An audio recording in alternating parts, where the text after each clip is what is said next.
Hello, welcome to the workshop. Today we're going to be discussing Camille Saint-Saens' The Swan. My name is David Barnhart. The Swan was composed in 1886. It is part of the larger work Carnival of the Animals. The rest of the work was not performed publicly until 1922 at the composer's request.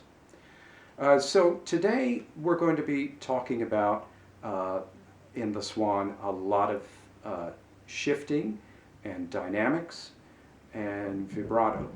All those three things will produce a very successful performance if you put those all into practice. So the Swan, as you look at the piece, is very long phrases. Three-note phrases,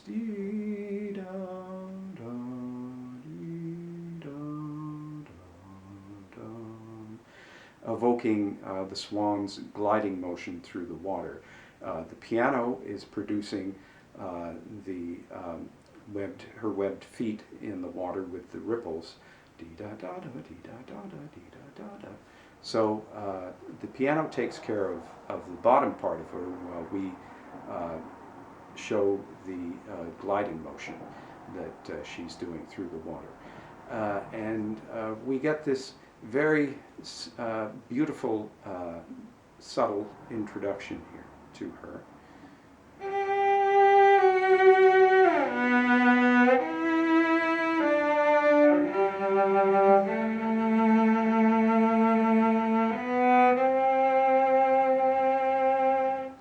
As we look through the piece, you want to pretty much adhere to the composer's dynamics. In the beginning, she's coming, you can imagine her coming around the bend, of the pond or lake, which they're more commonly seen in. And you want to get that sense of her just coming in and making a subtle entrance like that. Vibrato here, in terms of that, is very slight, just a little bit of color.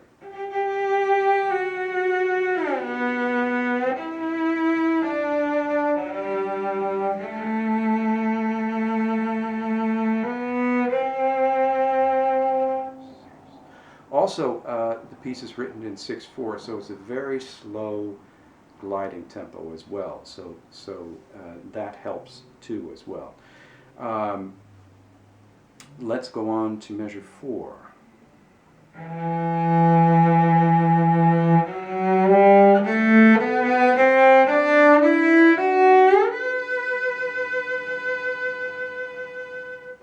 So there you have a rise in the dynamic with the rise in the scale from E up to B.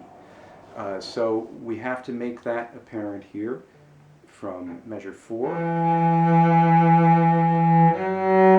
And as the scale rises, our dynamic intensifies until we get to B here. And then we level off and we recede because she's only saying something like, hello, how are you today, kind of thing.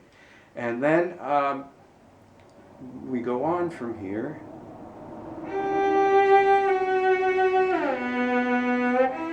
Keeping the vibrato still very subtle, but we have an A sharp in here to a C sharp, which creates a kind of air of mystery here, and that's very important to get across.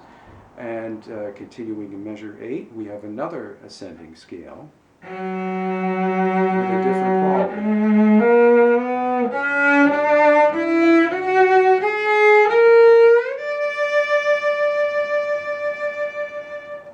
So maybe life is a little conflicted there. That's kind of what I get from this scale, and that's definitely done through the use of the A sharp here. We have this minor third from G to B, up to A sharp rather. There's your second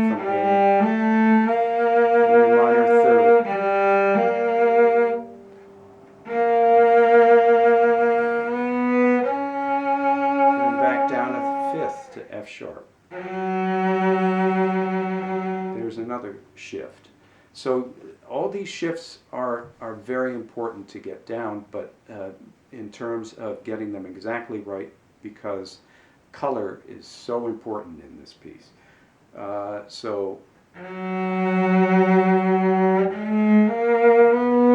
And we don't want to give too much away in measure 8, because we have to get from F sharp all the way up to D at the top.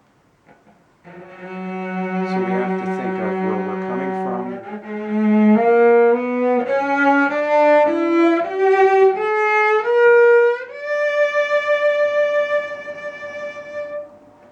Casals always said it's from, in a scale passage, it is from what has been to what will be. So we want to make that transition from what has been, from that F sharp, to what will be, the D. And the D leaves us in a state of anticipation, because from going on from measure 10,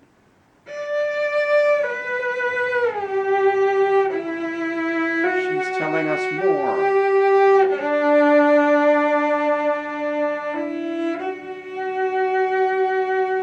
And continues.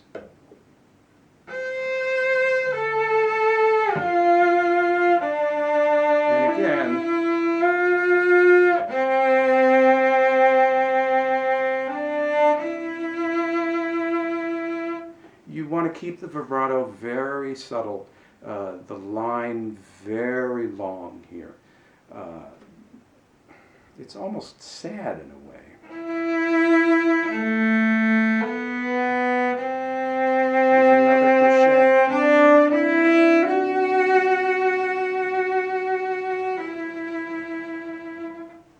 So you want to create this dynamic effect, which is very, very important, as illustrated in those measures I just played for you in 14 and 15.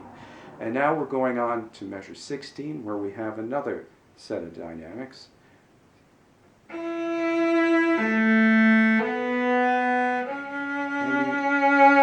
on these notes, the half notes, it's very important to warm the note up. In measure 14, you have that C. You want to warm it up that way, and you do it from the arm here,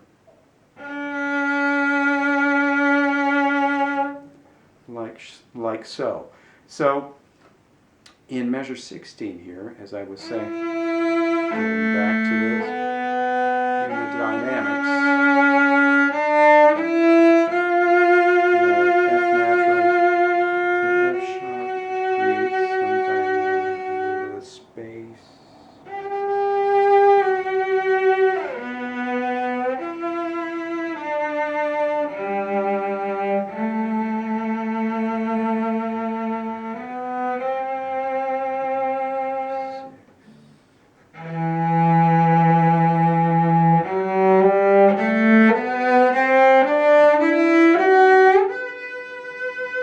Heel back, bring forward into 22.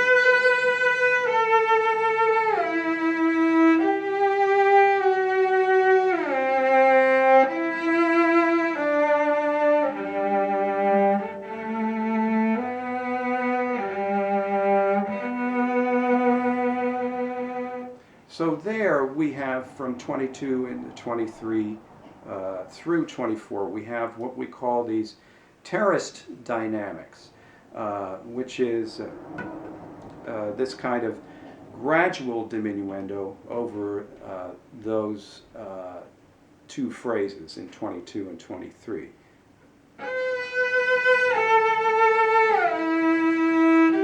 Each note,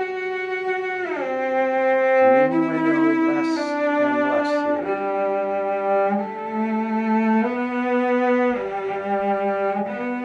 And we rest on the B here.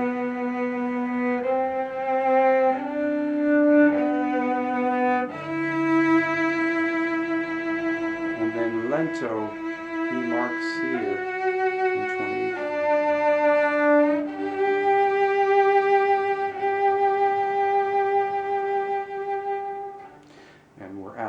So you have to think of this in a delicate way. The swan is a very delicate, graceful, but beautiful animal with all these emotions about her, and that's what we have to convey as the end result in this piece. Okay, so I hope that this was helpful in bringing those things out: dynamics, vibrato, and shifting. Those are all the three major components that make up this piece. And I hope to bring you more videos in the future. On the second video, on part 2 on the Swan, I'm going to show you how the cello works with the piano accompaniment. And that's a whole other thing, because we have to pay attention to the accompanist and listen to what's going on there. They're really supposed to be following us, but we work together to produce this beautiful piece. All right, so I hope to bring more videos like this to you in the future, where we discuss pieces in the cello repertoire. And thank you for watching, and we'll see you next time. Bye-bye.